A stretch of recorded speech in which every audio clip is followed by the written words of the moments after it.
అధర్మం తలకెక్కితే ఇంతటి నీచానికి కూడా దిగజారిపోతారా?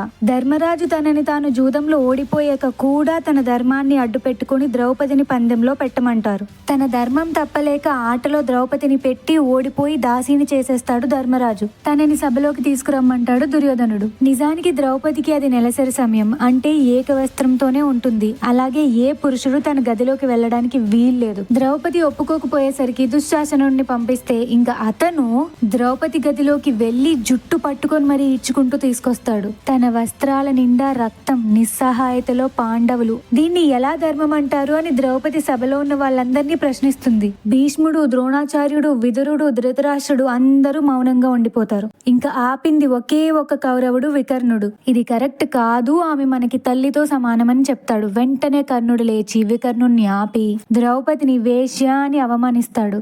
దానికి మద్దతు చెప్తూ దుర్యోధనుడు ద్రౌపదిని తన తొడ మీద కూర్చోమని నీచంగా మాట్లాడతాడు. వెంటనే భీముడు లేచి పెద్దగా ప్రతిజ్ఞ చేస్తాడు, ఆ తొడలు విరిచి దుర్యోధనుణ్ణి చంపుతాను అని.